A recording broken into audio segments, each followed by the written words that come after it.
Guys, welcome back to my channel study मेरे साथ। आज हम हिंदी की पाठ्य योजना लेकर आए हैं कक्षा 9वीं की, जिसका प्रकरण है साखियाँ। और ये हमारी पाठ्य योजना क्रमांक 14 है। गाइस, अगर आपको इससे पहले की पाठ्य योजना चाहिए तो आप मेरे चैनल पर जा सकते हैं। डिस्क्रिप्शन बॉक्स में भी आपको लिंक मिल जाएगा। तो चलिए स्टार्ट करते हैं। स्टार्ट करने से पहले अगर आप मेरे चैनल पर नए हैं तो मेरे चैनल को सब्सक्राइब कर लीजिए, ताकि आपको रोज़ाना नई नई वीडियोज़ मिलती रहें। तो सबसे पहले आपको विद्यालय और छात्र अध्यापिका का नाम, दिनांक, कक्षा, विषय, कालांश, समय अवधि इस तरह से लिखना है। कक्षा 9वीं है, प्रकरण साखियाँ हैं। इसके सामान्य उद्देश्य आ जाएंगे: छात्रों में भाषा के प्रति रुचि उत्पन्न करना, छात्रों को हिंदी भाषा के संतों से परिचित कराना, छात्रों को कवि की कल्पनाओं, मनोभाव या अनुभूतियों से परिचित कराना, कबीर के प्रति रुचि उत्पन्न करना ताकि छात्र कबीर की रचनाओं के पढ़ने के लिए जागरूक हो, हिंदी भाषा के समान भावों से युक्त दोहों, पदों की तुलनात्मक रसानुभूति का विकास करना। विशिष्ट उद्देश्य आ जाएंगे: छात्र अपने भीतर ईश्वर की व्याप्ति के संकेत को समझ सकेंगे, छात्र ज्ञान के महत्व को समझ सकेंगे। सहायक सामग्री में आ जाएगा चौक, डस्टर, पाठ्य पुस्तक आदि। शिक्षण विधि आ जाएगी पठन विधि, व्याख्यान विधि। पूर्व ज्ञान में बच्चे ईश्वर से प्रेम एवं ज्ञान के महत्व से परिचित हैं। इसके आगे आ जाएगा प्रस्तावना प्रश्न, जिसमें इस तरह से तालिका बनानी है आपको। और क्रम संख्या, अध्यापिका क्रिया, छात्र क्रिया। बच्चों, आपने कबीर जी का नाम सुना है? बच्चे हाँ में उत्तर देंगे। कबीर की रचनाएं कौन कौन सी हैं? बीजक, रमेनी। कबीर कौन थे? यह उनके लिए समस्यात्मक प्रश्न है। उसके आगे आ जाएगा उद्देश्य कथन। तो बच्चों, आज हम कबीर की रचना साखियाँ और सबद का अध्ययन करेंगे, जिसमें ईश्वर, प्रेम और ज्ञान के महत्व के बारे में बताया गया है। प्रस्तुतिकरण वाली तालिका आ जाएगी, जिसमें शिक्षण बिंदु, अध्यापक व्यवहार और छात्र व्यवहार आ जाएगा, जिसमें हमें जीवन परिचय लेना है। सबसे पहला पॉइंट तो भक्ति काल के निर्गुण शाखा के कवि कबीर दास जी का जन्म काशी के में सन 1398 ईस्वी में हुआ था। छात्र ध्यानपूर्वक अध्यापक को सुनेंगे। रचनाएं हैं इनकी कबीर ग्रंथावली, बीजक, रमेनी और सबद उनकी काव्य रचनाएं हैं। छात्र अपनी उत्तर पुस्तिका में लिखेंगे।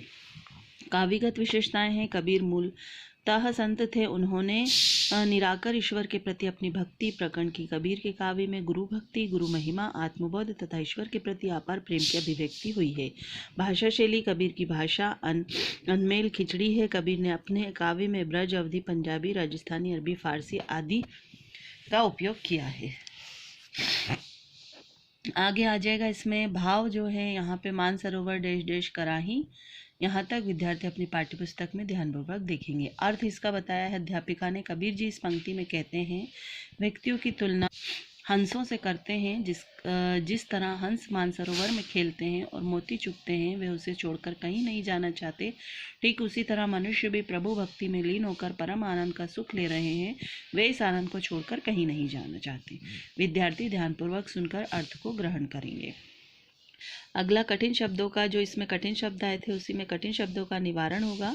तो इस तरह से सुभर, केली और मुकुताफल। तो आगे इसमें यहाँ पे काबा, फिरी, रहीम। अर्थ आ जाएगा इसमें। अध्यापक अर्थ बताते हुए कहता है कि कबीर कहते हैं कि आप या तो काबा या काशी, राम भाजे या रहीम, दोनों का अर्थ एक समान ही है। जिस प्रकार गेहूं को पीसने से वह आटा बन जाता है तथा बारीक पीसने से मैदा बन जाता है, परंतु दोनों ही खाने में उपयोग किए जाते हैं। इसलिए अगर काबा जाओ या काशी, दर्शन प्रभु के ही होंगे। विद्यार्थी ध्यानपूर्वक अध्यापक को सुनकर अर्थ ग्रहण करेंगे। इसमें आए कठिन शब्दों का निवारण जो है अध्यापिका करेगी इस तरह से। आगे इसमें पुनरावृत्ति प्रश्न आ जाएंगे। कबीर जी ने कौन कौन सी रचनाएं लिखी हैं? कबीर जी ने अपने काव्य में कौन कौन सी भाषा का प्रयोग किया? इस संसार में सच्चा संत कौन कहलाता है? इसके बाद आ जाएगा श्यामपट्ट कार्य, जिसमें इस तरह से कार्य किया। गृह कार्य में आ जाएगा अपनी पाठ्य पुस्तक में से प्रश्न नंबर 7, काव्य सौंदर्य स्पष्ट कीजिए, अपनी उत्तर पुस्तिका में करके लाना है। अस्थि चढ़िए ज्ञान डैश डैश झकमारी। फिर उसके बाद हस्ताक्षर तालिका आ जाएगी। छात्र अध्यापक हस्ताक्षर, पर्यवेक्षक शिक्षक हस्ताक्षर, विषय विशेषज्ञ हस्ताक्षर। तो यहाँ हमारी पाठ्य योजना समाप्त हुई। उम्मीद करते हैं आपको हमारी पाठ्य योजना अच्छी लगी होगी। अच्छी लगे तो ज़्यादा से ज़्यादा शेयर करें, लाइक करें, सब्सक्राइब करें। Thank you for watching.